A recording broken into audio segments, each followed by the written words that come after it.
Say that again. You got Deontay Wilder what? Yeah, so MF Pro just hired me to publicize the face-off with Deontay Wilder and Derek Chisora. They're fighting April 4th in London. MF Pro is the new promotion with Amir and Calais from the UK. So they got 8 shows they're going to be doing. So yeah, man, it's more boxing, better, So how they hired you? You're in Las Vegas, and the fight's going to be in England. Yeah, How the does fight's that? in England, but the face-off is in New York. So with the Teofimo Lopez Shakur fight being there, there's a lot of media in town. So we're just trying to see if they can stick around, or the New York-based folks just get them there to cover the face-off and do one-on-one interviews. So when they hire you to do this job, like what are some of the things that you're going to do to make it successful? So my job is to contact all my New York media outlets, the boxing folks, in addition to like the newspapers, the New York TV networks, New York Post, New York Times, The Athletic, So it's not an easy thing to do because boxing, is lacking its luster from the glory days of the late 80s and 90s. It's still relevant, and you got two big heavyweights that are going to clash, with the winner possibly getting a fight with Usyk. So, Deontay Wilder at one point was a very, very feared heavyweight, and he still is. He's got a lot of punching power. Chisora as well. Both these guys can crack. So, we're just hoping that the heavyweight division reigns king like always, and we get some folks out there. So my job is to just make sure, like, the Associated Press is there taking photos. That's really my main focus right now is to try to get the Associated Press there, because if they're there, then that goes across all the newspapers in America, whoever wants to pick it up. So these are the type of things that I have to do to make that right. Send out the press release, send out the media alert. Being that I've been in the business for a while, over 20 years, my database has grown. So when I do an email blast, it kind of reaches the right folks. So when you send it off to, like, let's say, pick the Associated Press, you reach out to someone there and you're like, "Hey, Yeah, go ahead." yeah. Well, I got contacts, from doing a lot of these big fights that, if I don't have the exact contact, I reach out to them, and then just get them to get a commitment. Hey, will you be there? It's always tricky because there's other sports. You got basketball. You got the Super Bowl coming up. There's just a lot of things you always got to compete with. So that's where the challenge lies. But you just keep on trucking, man. Yeah. Social media is also a new way to get the word out. Twitter, a lot of the writers are really heavy on Twitter as opposed to Instagram and Facebook. They're all kind of operating in real time on Twitter. So that's kind of a little formula I use to make sure that everybody knows, because they all check in their Twitters, all the writers, you know what I mean? Right. So, man, like, how'd you even get into this role? Like, how'd you start doing this public? It's kind of a crazy story. Good friend of mine, Bob Santos, got me into the sport many years ago. I would say 2003, 2004, when Robert Guerrero was coming up. He was just a prospect back then. I remember being at his pro debut in, like, I think 2001. And And then, a few years later, he was like 8-0, and he had, back when there was USA Boxing, there was Tuesday night fights. Yeah. He had 2 back-to-back knockouts on that network. And I was asking Bob, I'm like, hey, dude, why isn't the Mercury News, our local newspaper in the Bay Area, I'm like, why aren't they doing stories on Robert? He's like, I don't know. I go, well, I'm going to send him an email. He goes, all right, you're the publicist. And that's how it all started. Wow. So I didn't even really know what I was doing. I didn't go to college for that. I went to college, played 1 year baseball, junior college, but, it's not like I got my degree and all that stuff. But, being street smarts and all that stuff, I just thought I would do what any promoter or anybody that's trying to promote them would do. And I emailed them nothing, right? So once I got into that role, this is when email first started like hitting the set really hard. And actually, I got the email boxing publicist at AOL.com, which I still use today. Yeah. Right? Like all the old boxing guys are on AOL. It's really weird. I was just talking to Dan Raphael the other day. I hear his little ding. It's the AOL. Not the, you got mail, but it's the little AOL like ding when you get it. Ding, Yeah, it's just weird. It's strictly AOL. And I was like, when I was talking to him, I'm like, dude, AOL. You know what I mean? Because he's still on AOL too. So anyways, that email actually was kind of really strategic because I didn't know, but I was email marketing back then. So I would be up, I was at a down time in my life back then. Early 2000s. I kind of just got out of my crazy 20s, and here I am just kind of lost, nowhere to go, but still, had my faith, big believer in Jesus Christ. So I just buckled down, dude, and just started searching the internet for boxing emails, dude. And I just started creating a database. I mean, it took me hours.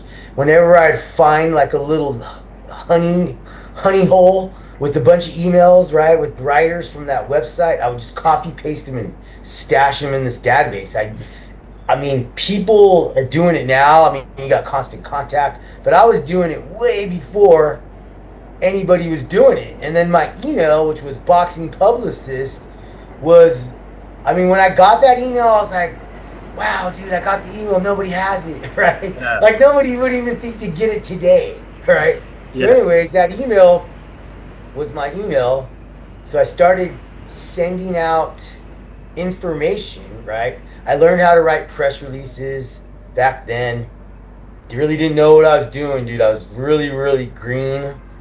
But then I just started sending out information on Robert to that database of emails. Right. Then as things evolved and, Outlook and just different ways to send mass blast emails, it started getting traction, dude. And everybody's like, who's Robert Guerrero? Like, nobody knows Robert. He's just this kid out of Gilroy. Right. We knew him. Bob Santos, dude, I got to give him credit because he's such a good eye for talent. Great coach. He's just, he's a future Hall of Famer, dude. Yeah. So I learned everything in the boxing world from him. And he, I just remember being hours and hours and hours on the phone with him. And then here we have Robert, right? 122-pound kid from Gilroy. But dude, Robert ended up being a 6-time world champ, dude. You know what I mean? And that's really how it all started, man. Because after that, dude, it was just, we were winning and Robert was winning. And then he won a title at 26. He got signed by Dan Goosen and Golden Boy after that. And, I would meet like PR people like Bill Kaplan. And he would go, oh, you're a boxing publicist. Like, he only knew me by my email. Right. So everybody kind of know, who is this guy? Like, they don't know who the face is because they would just get emails from me. You know what I mean? And that's really how it all started. And then it just grew from there as Robert ascended So did I, right? And then we got all the way to the Mayweather fight, right? Which is another crazy story because nobody thought we would get that fight. I Right, mean, right. it's just crazy. It's really a testimony to my faith in God, dude. Because if you would have saw me in my 20s and the life I was living, you would just think there's just no way that guy's going to be a top level publicist in boxing. For sure. I was just doing so many crazy things in my 20s, dude. You know what I mean? Yeah. But I wouldn't change anything because that's who I am. You know, being out there doing what I was doing wasn't, the best and wisest thing to do for anybody. But I lived those life, but I came out of it. You know what I mean? So boxing, And, you think, kind of set you straight?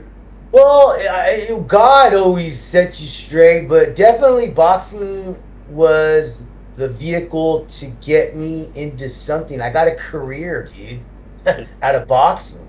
Like, I'm an athlete, dude. So, I played football, baseball, wrestling. So anything I could do in sports, um, uh, anything I could do in sports was a blessing to me because I'm just around athletes and I know when you play sports you just know athletes, dude. So being around the fighters and just learning everything from Bob and being around trainers and stuff, it was just a good fit. Yeah. And now I feel like I'm an expert on breaking down fights. I mean, I do all kinds of stuff, not just PR. There's sponsorships. When you're the publicist, you meet everybody. You meet the mom, the dad, the girlfriend, the executives at HBO, Showtime, CBS, Fox, the trainers, the promoters' assistants, their PR people. I mean, you're meeting everybody as opposed to like maybe Bob, the trainer. He's not meeting those guys like on the PR side. He's just over here, but I'm meeting everybody. It's just a different role, and I just always try to make sure that everybody knows who I am, right? Yeah. They always say it's all about who you know, but really it's all about who knows you. You know what I mean? Yeah. They got to know who you are, and I've helped a lot of people throughout the years get to the next level, and I like to think all that stuff comes back around. You know what I mean? Did a lot of stuff for free. Worked for many years for free. You know what I mean? Mm-hmm. Finally got our big break when we got the Mayweather fight and was able to move out to Vegas, buy a couple homes. It's a really crazy success story. Me and Bob were talking about it the other day. Like, it was just amazing, dude, how I went from that to where I'm at now. I was doing PR for the International Boxing Hall of Fame. I mean, I don't know how much higher you can get, Pacquiao fights, Mayweather fights, and always just remain humble, dude, was always my motto. Just stay humble, dude, and just try to not let things get to your head, because at the end of the day, everything could be gone in a second. So you just cherish the moment and keep the relationships cool. There's people that were, difficult to deal with in the beginning, like, man, this person is just not nice. Yeah. But then as you grow on, and I'm sure there's times when I was a little grumpy with folks, but I always make an effort to always just be super, super friendly with everybody. And if there was any conflict, just make it right. You know what I mean? Because in this boxing world, it's a small world. Yeah. People don't really realize how small it is. But it is. Everybody knows everybody. So if you burn somebody, you are going to definitely get known fast as that guy. You know what I mean? Unfortunately, I've only got burned a couple of times, but that's just part of the biz. I just move on. A lot of those people don't really last in the sport.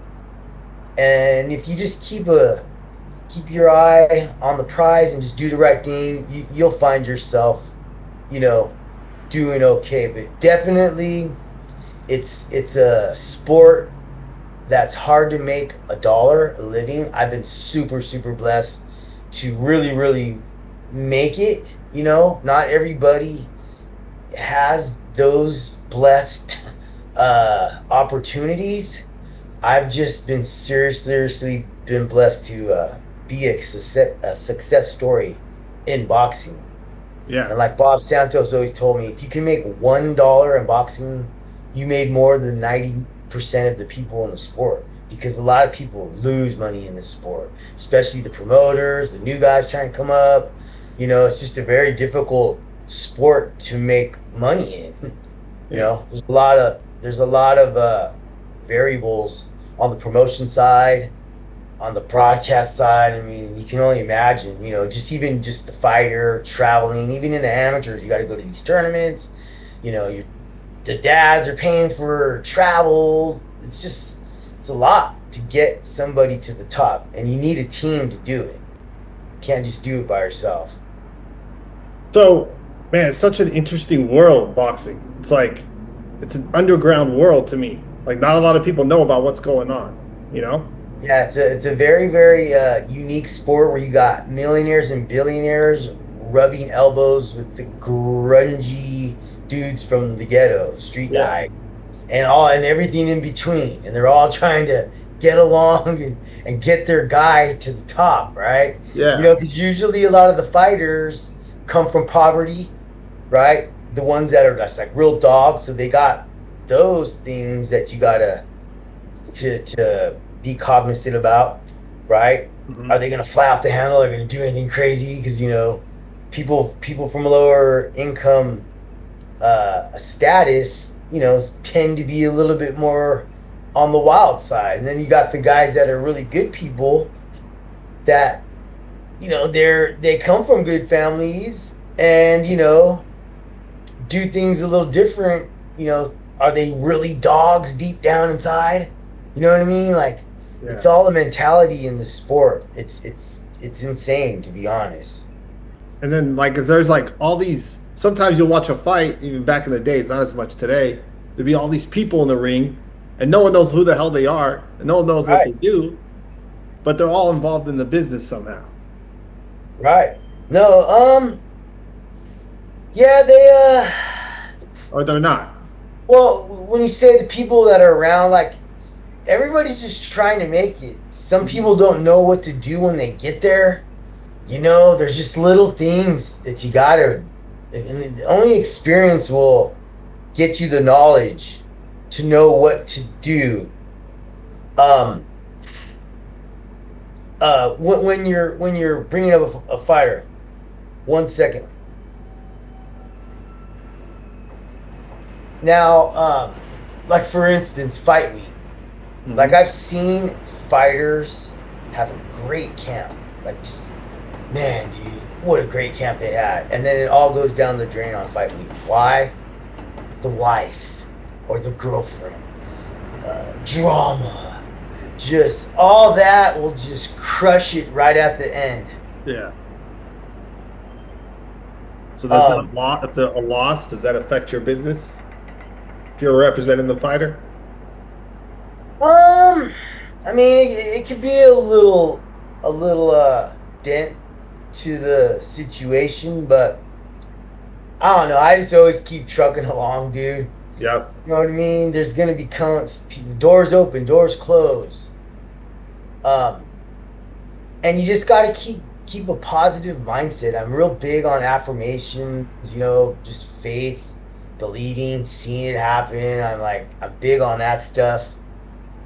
Don't let the highs get too high and the lows get too low. And at the end of the day, we're only here. You only got one life. So my motto is, I just got to go for it. Yep. I'm not looking back. I'm just going to go. I'm not looking back. Don't look at, those that look back, are not looking ahead, right? You live in the present, but you got to keep going, dude. That's just my motto. I'm not going to let past mistakes affect me, and learn from those, and then past triumphs, exceed with those. You know what I mean?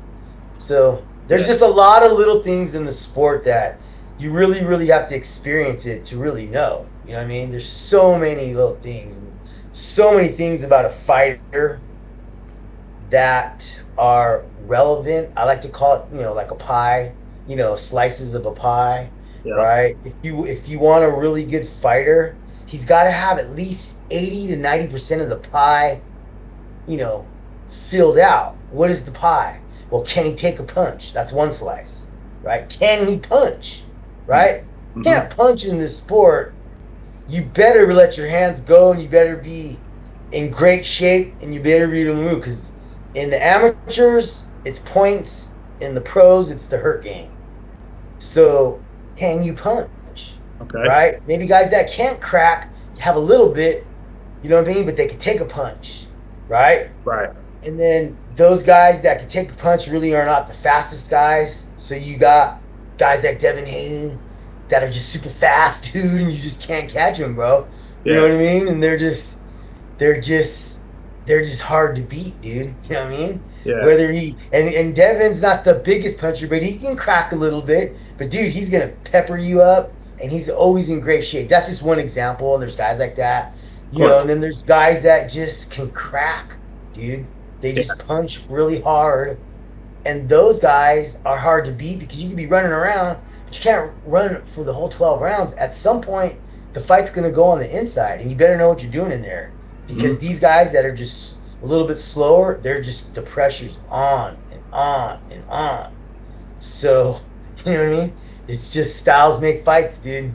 Hey, no one thinks about the amateurs as points, and then the pros as the hurt game.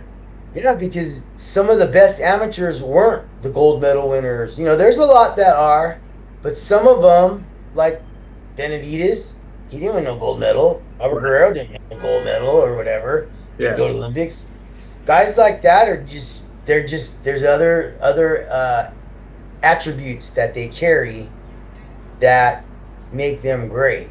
You know what I mean? Yeah. So you might have had a great amateur career, but it doesn't always necessarily mean you're going to be great in pros. Right.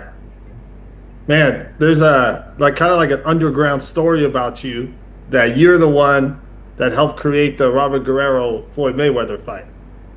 Well, it was a group effort. I can't take full credit. Bob Santos, anybody who knows Bob, he's a real tense dude, right? So I was, they gave me a lot of the credit because we laid out the story of why Robert deserves his fight. And remember, at the time, Robert's wife had cancer. He was in and out of the ring. I mean, Robert Guerrero, to me, is a Hall of Famer, dude. To do what he did and win titles while his wife is going through cancer and possibly dying, who does that? People just shut down, dude. This guy just kept going, bro, right? Yeah, I remember. And then Robert hurt his hand. There was, he was out, So the whole crazy thing about Robert in that whole situation was he fought, I think, Casides at 35.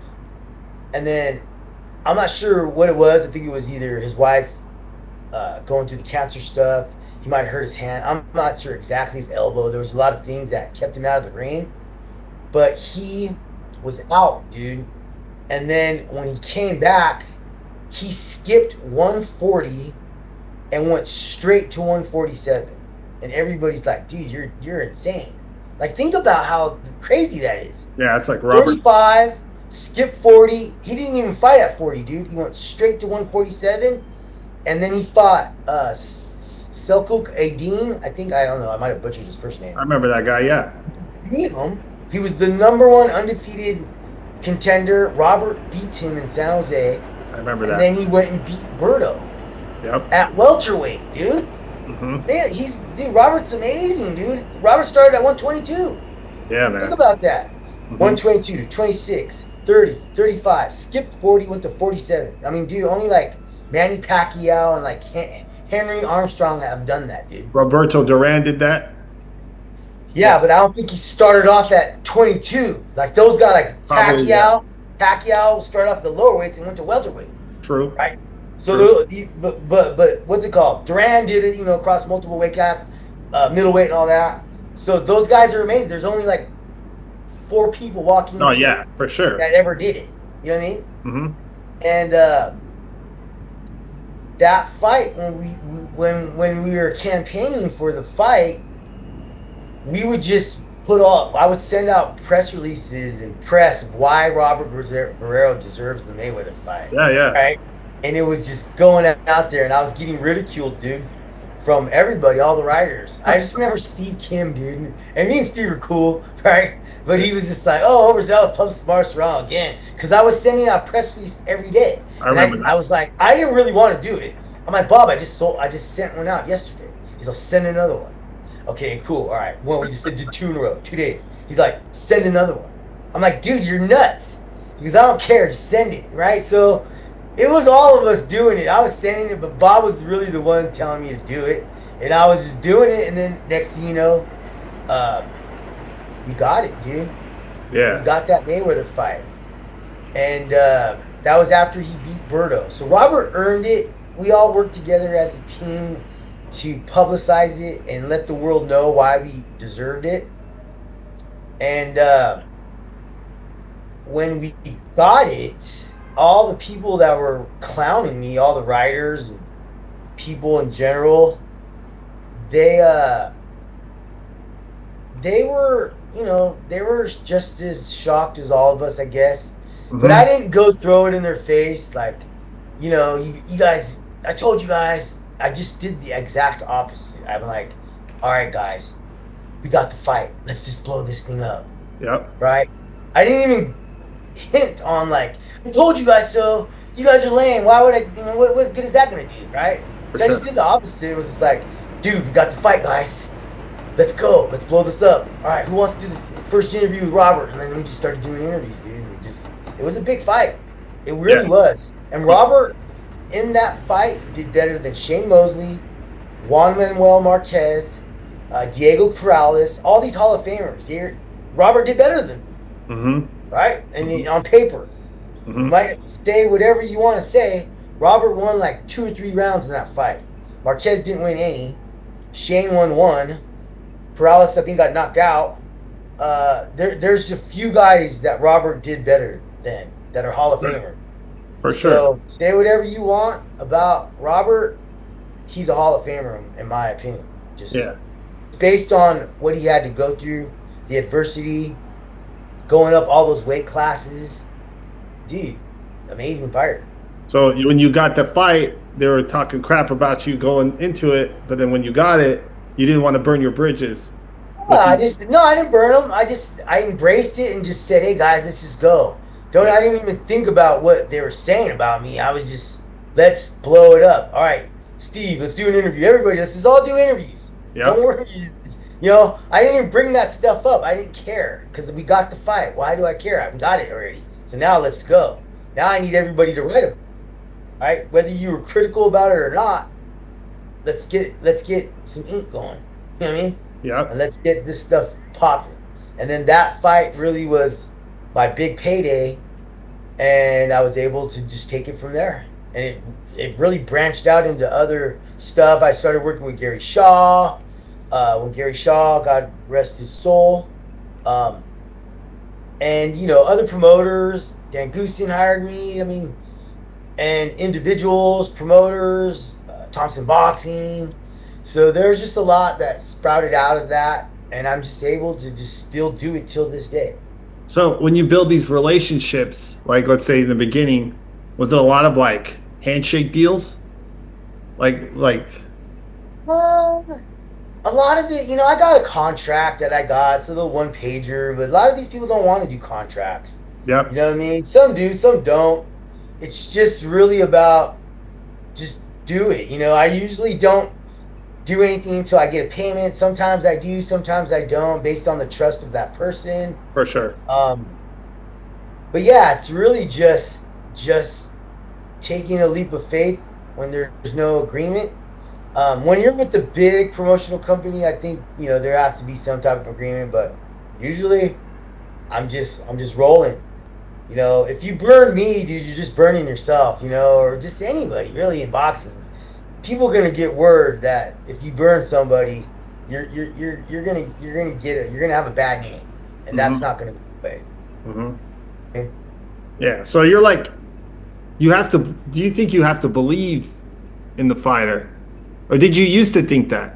I don't think you do that anymore. I don't think that anymore because the fighter. I like building the fighter from the scratch up, and it's just a really dynamic situation when the fighter actually gets to the top. Things change. You know what I mean? But when you're there at the beginning, they could be, usually all my fighters are pretty good. In boxing, you got to be undefeated going up to really be relevant. You know what I mean? Right. So a lot of the guys that I'm with, they're all undefeated prospects rising up. So until they get that first loss, you just got to keep going and publicize them like they're the next great fighter. Because what if they are? We just don't know, right? Yep. We just don't know. So totally, in theory, why not blow them up as if they are? Yeah. Because if they are, you don't want to downplay that. You know what I mean? Yeah. You just want to just make sure you're telling everybody they're great, and then they are until they lose. And even if they do lose, they can always come back. You know what I mean? Yeah. Sort of like you told me something about the UFC. You said that their press conferences are like promos. They're not. It's sort of like they're doing their press conferences are sort of like publicity. They're pretty much doing what you're doing, but it's like a whole. I can't really speak on UFC press conferences. I mean, they got a formula. I mean, they're massive, man. So they're doing something right. Yeah. You know what I mean? And with Zuffa Box coming out, we'll see where it goes. You know what I mean? Who knows? But I applaud them and Dana White and all the stuff they did. Dude, they're a monster, right? And I go to UFC fights, dude. And I go with my high-level boxing guys that are big-time guys in boxing, and we love UFC, dude. Their events, dude, are just so dope. People at UFC fights are there from the gate. Like, in boxing, they don't show up to, like, the co-main or the main event. And that's just because you just got some really good fights from the beginning. And I'm just hoping that formula gets passed over to boxing where everybody's there to watch the event from the gate and just watch really good fights on the way up, Yeah. Yeah. Do you think the state of boxing is better now than it was when you started? I think it was probably a little bit more better back then. Yeah. You had more notable fighters, in boxing you got to have the star, right? We were coming up with Oscar, Manny, Floyd. Those are a lot of big names, right? So the names today, who is that guy? Canelo, Crawford just retired, and even Crawford really wasn't a big name till he got the fight with Canelo. Great fighter, and people know him now more than ever. But we got Benavidez, others that are climbing. Ryan Garcia, of course, my guy Barrios is fighting him. He's popular within a certain age group, let's say. But you really got to cross over, man. You have to have that crossover appeal. But I'm not so sure we have a ton of those guys now, but they're coming up. There's some few guys that are coming, and you got to do the PR, man. You got to do all that stuff. Social media alone ain't gonna get it done. You got to do other stuff too, man. So after you're done with all the Publicist stuff, like Mario Barrios is fine, Ryan Garcia, what's your fight day? What do you do on fight day? Well, fight day could be several different things. I've known fight days to be where I get up in the morning and I'm putting patches on trunks, right? Sponsors and all that stuff, and that means I got to go drive. I got to get I got to get the patch, go down to the the dry cleaners. Usually I go to a dry cleaner because they have the sewing machines to do the tailoring, and they'll sew the patch on and then bring it back, get tickets to the family. You're just running around all day. It's not so much PR that day. You got to handle some of the sponsors, you got to handle the family, the tickets, make sure they're on time to the shuttle to get there. Sometimes I'm filming stuff for the sponsor. Shoe Palace is one of my big sponsors that I've been with for many years. So yeah. I'm always getting content for them. photos. I mean, dude, it's a really hectic day. You're walking, like you walk at least 10 miles on that day. Because Dang. when you're in the arena, you're in the back, and then you got to walk to the front, to the back, to the side. Go here, go get ice, go get this, just whatever they need. You're just kind of like a grunt worker. Then go get a credential for this guy, that guy. Go get his name, make sure his name's on the list. Oh, his name's not on the list. Gotta make a phone call. I gotta call to make sure. Oh, put his name on the list. We forgot to put his name on. There's just so many little things. Wow. On fight day. You know what I mean? Yeah. Yeah, it's pretty nuts. All right. Well, dude, thank you, man. I really Man, it was cool, bro. it's all good. A little window into the life of a PR guy and a boxing dude. You know what I mean? Yeah, for sure, bro. All good, man. All Yeah, right, yeah. dude. Hell yeah, All right. bro.